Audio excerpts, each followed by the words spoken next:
Well, welcome in to Blue Central Post Game here on STL Sports Central, presented by Drink Thunder. Fuel your fire with Drink Thunder, the all-natural pre-workout that hits different, plant-based, fruit-powered, zero sugar, sweetened naturally with monk fruit. You heard that right, monk fruit.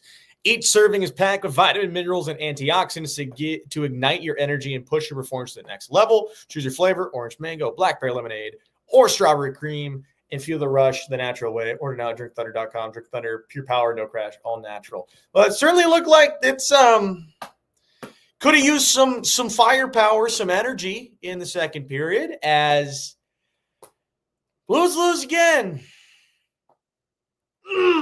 Man, it is getting harder by the day to look at this team in a positive light. I know it's our jobs, essentially, to try and make the positive out of all this. But, I mean, come on. It gets to a point, and I'm going to flat out say this. I've said it before. I said that this postgame is actually, by the way, it wasn't 0.05. It was actually 1.5. So, I hate to just brain of the parade. But I said before that this is our therapy session. It's now our rage room. So by all means, just get it out in the form of breaking, your breaking plates here is getting all the chats out. We want just get it all out. That's what we need right now. That's what all we need. Because oh my God. Well, Thomas, I think this guy thinks you're going to explode here for a second. So let the rant begin. I think we've gotten past the point, right? Like I think when you're in a situation where expectations are so high and immediately like the expectations start not lining up together, right? Like that's happened throughout the course of the beginning of the season so far.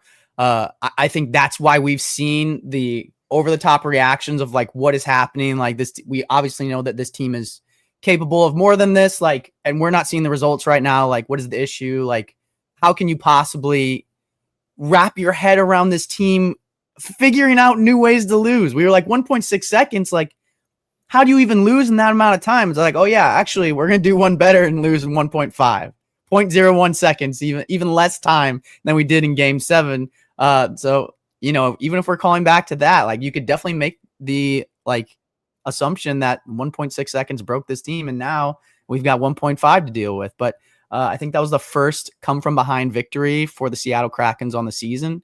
If I'm not incorrect in that, but yeah, dude, it's just, you know, if you don't show up in the second period, you got 2 shots on goal total. Like, yeah, it's going to be a long day at the office. Like you have to sustain offensive pressure to make it easier on your defensive core, because we know that this defensive core has struggled throughout the course of this season.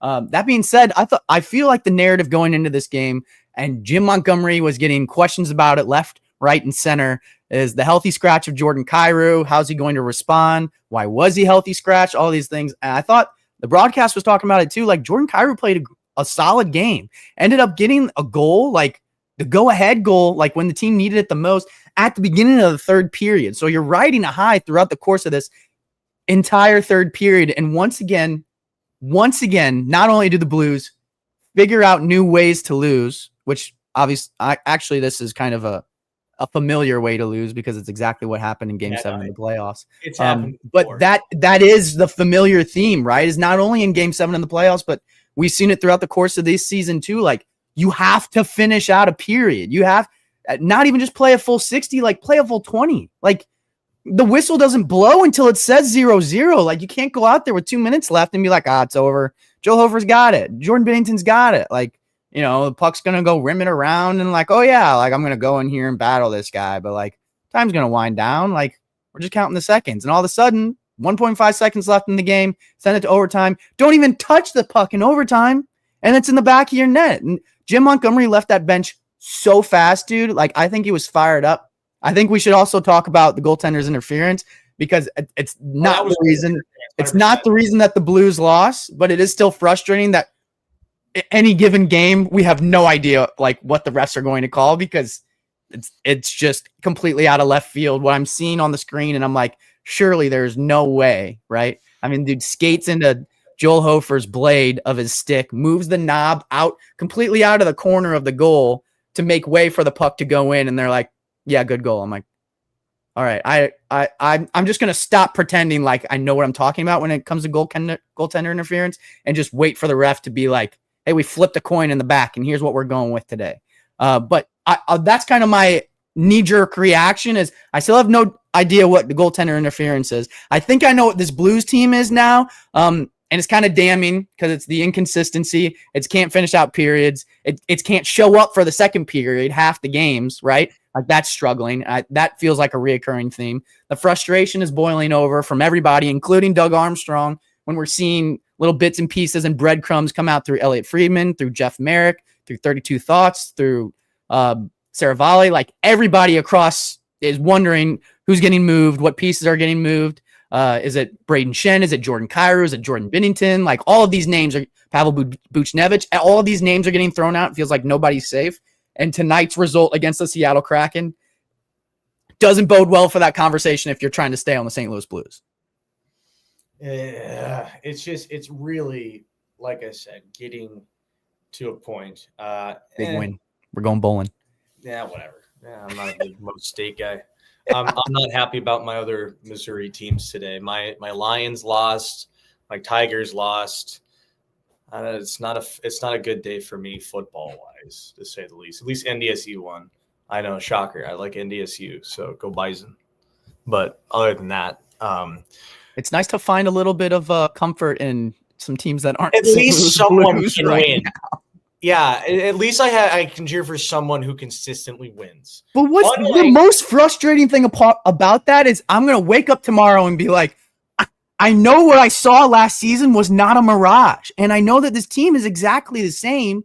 Like maybe there's two different pieces in place, right? But like for the most part, it's the same core that we saw take the President Trophy winning Winnipeg Jets to Game 7, and they lost with 1.6 seconds left. Like, yes, looking back on it, that is massively frustrating, especially with the way that they played down the stretch. But my God, if you would have told me at the start of the season that's what the result was going to be, I would have taken it 9 times out of 10. So going into this season, the way that they've shown up so far is just like, even in a game like this, where I felt like the writing was on the wall, like as we got deeper into the third period, and I was like, they can't get sustained offensive zone time. Like, I'm feeling a little nervous that this game's going to go to overtime. Like even in those scenarios, in the back of my mind is Robert Thomas going on a rampage, this team getting like a franchise high, like win streak. And I'm like, what happened? Like, what happened? Where are we? Like, it was 8 months ago.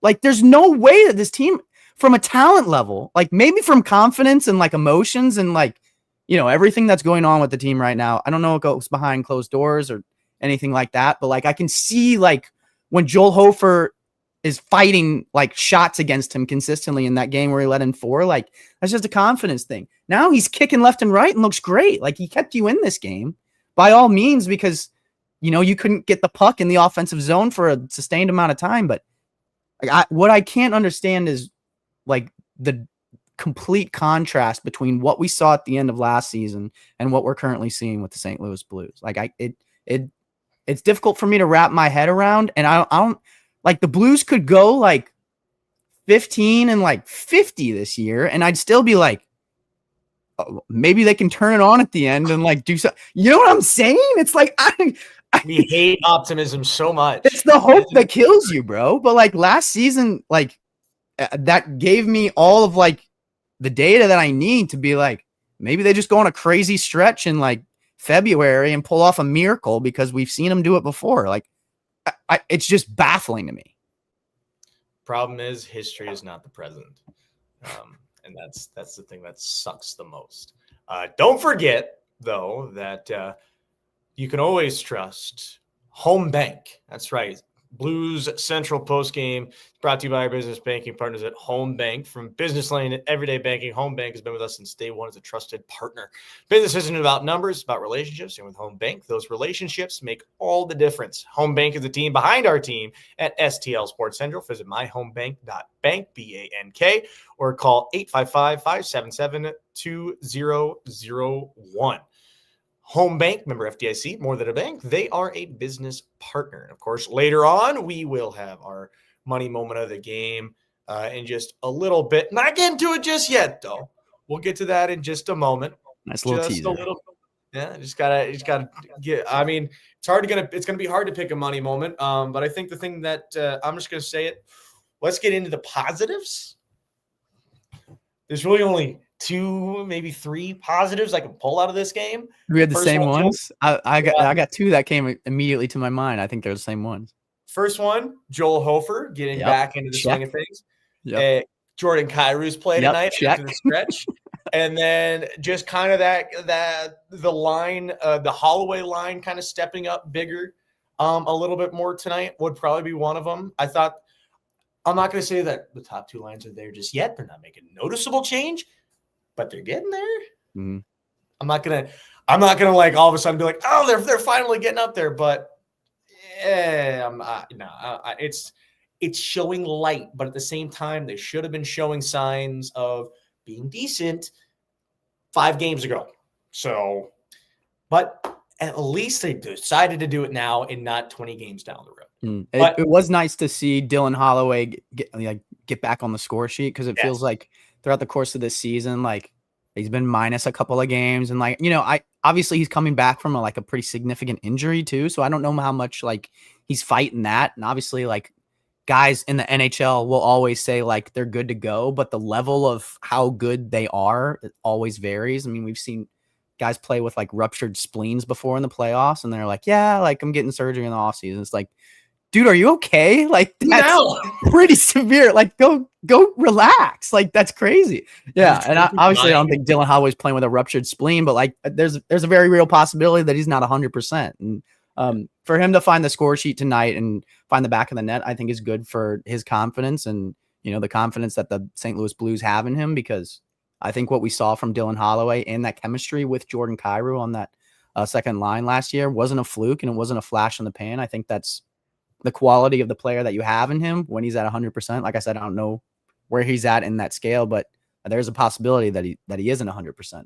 And then also, I mean, Dalibor Dvorsky got a little help from the defender on that play, but he's looking and fighting and searching like a bloodhound and hunting for the stick of Jimmy Snuggerud on that play, which I think is the right one, because he was not wide open, but he was open on the back door right there for a tap in. So for him to continue to find success in his short stint with the St. Louis Blues, getting called up after, last season having a short stint and getting sent back down. And I think he realizes now that there's maybe a better opportunity for him to really insert himself in this lineup, especially with how much they're struggling. And with the way that he's playing, even outside of the goals and the production that he's getting on the stat sheet, at the 5-on-5, the physicality, obviously he had the tripping penalty tonight, but it looked like the pass that kind of came to him kind of handcuffed him. So I wouldn't really necessarily blame him for that tripping penalty. But he's also a young guy, and those referees are never going to give him the benefit of the doubt when he's got less than 100 games played under his belt. So yeah, dude, I think there's a lot of, I hate being oh yeah, guys, rainbows and roses. This team's pretty good right now, but that's not how I feel. Right. But it's not all doom and gloom. Always, you have to be able to, even when we're talking about teams that are tanking, right? You're yeah, the Blues lost again tonight, which puts them in first place for a draft pick come around, the NHL draft. And here's what we're looking at. That's the positive outlook of a team that's in last place. So there's always 2 sides to the puzzle and 2 sides to look at it. So I think some of the positives for the Blues right now are your young guys are looking good in a guy like Dvorsky, Holloway, Jordan Kyrou had a good night. I think Jimmy Snuggerud played pretty well too. And, I think Robert Thomas got some more minutes tonight than he did last game. And we actually got some clarity from Jim Montgomery on that, and said he was, or at least he said in the press conference that he was managing his minutes, because anytime someone comes back from injury, there's a conditioning thing. So kind of, I think, easing him back into those 20-minute roles that we're accustomed to with Robert Thomas, I think is, great play, because you certainly don't want to be without him again at any part in this season when this team's already fighting it tooth and nail. So yeah, I think there's a lot of things we can take away from this game, but it's more ammunition for the group that is just like, yeah, this team is not good, and they will not be good for the rest of the season. Now, do I believe that? I don't know. I feel like this team is so inconsistent that we could definitely see a December from this team where they lose 2 games total, and all of a sudden we're like back to 500. But it's hard to have that vision and that visibility right now because this team goes up 2 goals in the first period and they can't even close it out. So I don't know. I don't know where we go from here. I will say this. The team performance, not good, but we're going to point out the individual performances when they're good because they deserve to get shown, the light shown on them. That being said, though, individual performances don't win you games. So that's why we'll talk about the positives of individual performances or moments, but we'll talk about the great performance of the team when they start winning games. We'll just put that one out there. I saw this one earlier in the chat, and I know we're not going to avoid it for long. Obviously that too. Yes, we all believe in curses. This is my curse, I think. Joe Vitale trying to use 6-7 so much. I'm just not going to avoid it at this point. I'm going to keep this short, and I hope to God you do too, Thomas, but I feel like we have to talk about it. It drove me bonkers. I hate it with a passion. I already have a story. I was calling Lindenwood women's basketball game. 11 a.m. tip off against Harris-Stowe State. Yeah, we played them. That's not the point. This is education day. And you know what happens? 64 points. They don't even try to drive the rim. Immediately, they just kick it out. Boom, 3-pointer. And the kids go nuts. Bananas. It was the hardest thing to watch in my life. I think I made a 6-7 reference on one of our post games, so I'm going to plead the fifth on this one. But I've only done it once, to be fair. Hand up. I'm not proud of you. I've only done it once. I think that might be cursing the team right now a little bit, is that they keep trying to push it on the broadcast, and I despise it with a passion. There's other curses around the team. The jerseys. The jerseys is a good one. Jersey curse, which makes a lot of sense. The John Kelly curse. I'm starting to think there's too many curses in this team. St. Louis is not prone to curses, but there's so many damn curses right now, and it's not fun. Really not fun. It's also not fun. Like we're going up against the Kraken tonight, and they're like, "Oh yeah, like Vince Dunn's on the other side, and Jaden Schwartz. Remember that expansion draft where we lost both of them?" And it's like, oh man, dude. And then they're like, oh yeah, Blues are up 2-0, by the way, and final score is 4-3. It's like, God, I'm just taking a beating left and right. Love it. It's unreal. Love it. That's usually the St. Louis voodoo magic usually works the other way around. Not right, exactly. And it's like now we're getting like the after effects of it, and it's like, yeah, extreme. All right. Well, we will transition here, and we're going to start first with we're going to talk a little bit about degeneracy, of course, and that, of course, is we mean the DraftKings. Download DraftKings Sportsbook app right now and use STL Sports to grab $300 in bonus bets with just a $5 bet when we go live December 1st. That's code STL Sports in partnerships with DraftKings Sportsbook. Gambling problem? Call 1-800-GAMBLER. 21 and over. Physically present in Missouri. Eligibility restrictions apply. Bonus bets expire 7 days after issuance. Excludes customers who redeem pre-launch sign-up offer. Terms at sportsbook.draftkings.com/promos.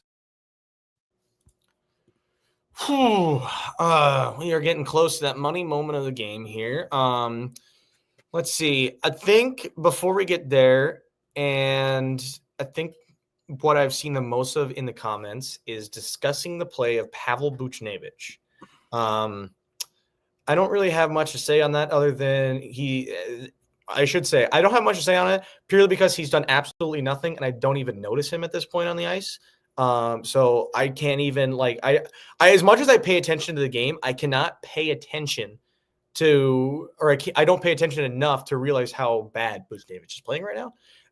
And I will let you speak on that subject right now. Yeah. So it sounded like we got some clarity on that too. I forgot who asked Jim Montgomery like what he thinks of Pavel Buchnevich's play so far, but I think that like when Jim Montgomery was talking about like Jordan Kyrou being the healthy scratch and him being like, it could have been a number of people that were up in the press box, including like obviously Jordan Kyrou and Oscar Sundquist. But yeah, I think, that might have been one of the names that he was alluding to, but he was like, yeah, Booch is doing, I think he said that Booch is doing everything that they're asking of him on the penalty kill and from the defensive side of the puck. But he's getting paid to drive the offense too. And I think he said he's not doing that right now. So, that'll be something to watch as we, continue down this stretch and down the spiral of the St. Louis Blues season. I know that's one of the names that is getting thrown around in the trade market and speculation with the St. Louis Blues too. And I think the Edmonton Oilers were interested in Buchnevich at one point last season. And obviously there was some interest in Braden Shen last season too. And now his no trade clause has moved to a 15 team. So, when Braden Shen basically put the axe on that whole idea at the trade deadline last season, like I don't, there's a possibility that he doesn't have that opportunity now. If Doug Armstrong decides to go that route. And that's not even to say that like, even trading any of these guys at this point doesn't necessarily mean that like Doug Armstrong views that player as like problematic. I think a lot of it is just like, we have to do something to wake up this team. And like, it's not going to be like trading a draft pick. It's going to be trading somebody that's, putting a lot of minutes and putting a lot of blood, sweat, and tears for this squad to kind of, send a message to the rest of the team. Cause you don't have, Craig Berube to send that message anymore because we already tried that. And you're not getting rid of Jim Montgomery when the dude, like, the Blues kind of dropped everything to go get him. And I certainly don't think he's the problem. So, yeah, it'll be interesting to see what happens. There's obviously a lot of speculation and buzz, like, especially with a team like the St. Louis Blues who don't find themselves in this position very often, but also like a general manager like Doug Armstrong, who is aggressive, who's not afraid of wheeling and dealing, but also like, 9 times out of 10, sometimes he doesn't win trades, but like a lot of times, like he'll end up on the good side of it. So it'll be interesting to see how this team navigates it down the stretch. Like I said, as they continue to spiral, or if they start, if at one point one of these results that continues to embarrass the fan base, and I'm sure embarrass Jim Montgomery, at one point will it like, turn their head on straight and they start to win like 8 in a row or 10 in a row. I'm not sure. Well, we'll see what happens. I think at this point right now, it's late enough in the season to be mad and maybe even question panicking, but still a lot of games to go still. Unfortunately, still a lot of games to go. And that's just going to have to be how it shakes up. We'll see what happens. I think there'll be a lot. I love this idea by Rich Grissom. Just replace Monty with Berube and then replace Berube with Monty. Love that. Love that idea, actually. That sounds really, really good. do that mid-season every season. Yeah, no, honestly. Something else fun to talk about. Ryan O'Reilly is potentially available. I don't know, like from a team that's talking about, listen, I understand the idea about like, his best years are behind him. You don't need like an old player that's struggling. But it's Ryan O'Reilly. It's Ryan O'Reilly. The last time he was on your squad, like, he had a pretty good season when you won the Stanley Cup. Like maybe he gets a resurgence there. If your team is struggling to compete right now, is a good way to raise that compete level from everybody to bring in a guy like Ryan O'Reilly, who we know holds people accountable and holds people after practice to help work on their skills, and having a guy like that in your room alongside Braden Shen. Like, I'm not saying that's the answer to all of the Blues' woes like this season. I'm just saying, like, is that something that in your mind, like, do you think about even? Yeah. And obviously the price involved, like, determines that too. Someone on Twitter was like, oh yeah, O'Reilly's going to cost you a first. And I'm like, I don't think so. And even within, like, I think the biggest hurdle you're going to have to overcome is trading within the division. But I think we've also seen teams do that before. So, I think everything's on the table for Doug Armstrong, including that. Well, we got a lot of time to go. And we'll see what happens. Well, who knows? Maybe some more hopeful St. Louis voodoo magic will happen at some point for this team. But it is now time for the money moment of the game, brought to you by Home Bank, team behind our team at STL Sports Central. Visit myhomebank.bank. That's myhomebank.bank, or call 855-577-2001. That is 855-577-2001. Well, Thomas, I'm going to leave this one up to you. I really wish I could pull a money moment of the game, but at this point, it's getting to a point where if you just lose, none of the moments really matter until you win. So I think I'm gonna leave it to you to give us our money moment of the game here.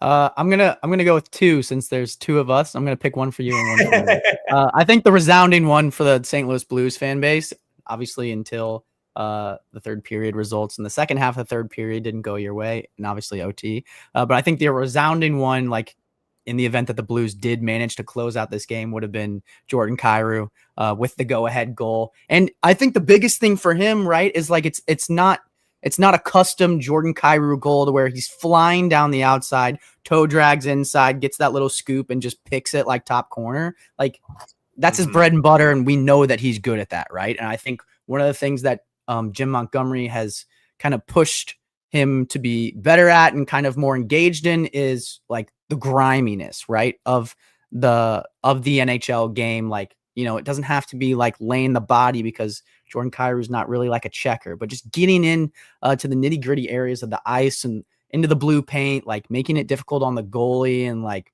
playing hard, like puck battles, all that stuff. So, you know, following up a rebound and like having the patience to kind of, you know, slot it back home on a goal that's not sexy, on a goal that's not going to end up on his highlight reel necessarily, but on a goal that, you know, is useful for the team in the third period and the clutch time when, you know, big players step up the most, and the players with the biggest contracts, like that's why they get paid, is to step up in those scenarios. So I think that was a huge moment for him and a huge moment for the team, especially after getting healthy scratched in last game. So for me, that's my money moment of the game for the St. Louis Blues. All right. Well, here's your money moment. Again, we thank you so much for jumping in here. Don't forget, follow us on Instagram, subscribe to the YouTube here, follow us on X, check out the website. We got some exciting announcements coming up later. Not going to tease too much, but they're pretty sick. We do have some very fun stuff coming up as well. So make sure to follow everything you can. And just stay in on the in of STL Sports Central here.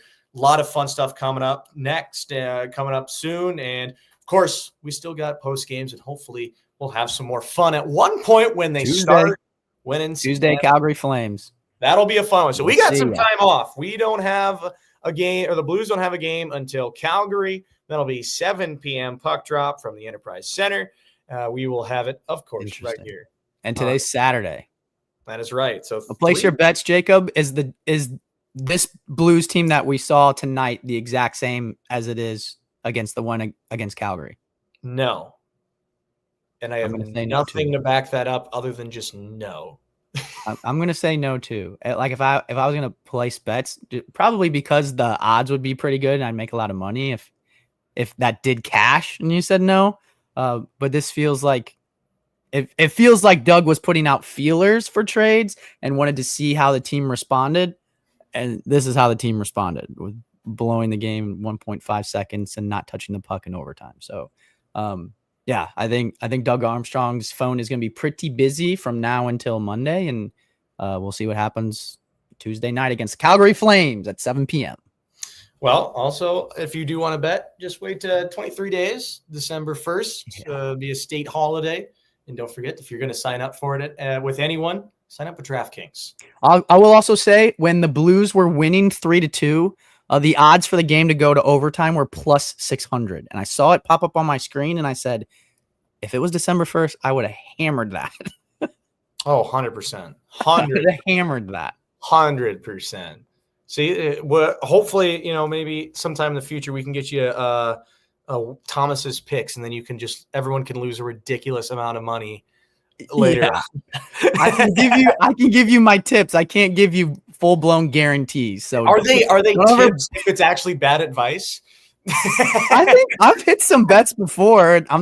Sometimes I'm wrong when I'm like, well, okay, we'll talk about it, over the course of a span of a season. But yeah, I think from a game to game basis too, like you can kind of get a pretty good sense. I also said Joel Hofer should start this game, and he did, and he was kicking pretty good. So, all right. Well, sometimes you're right, sometimes you're wrong. It's all part of the game, and it's good and fun. Well, he's Thomas Welch. I'm Jacob Stonick.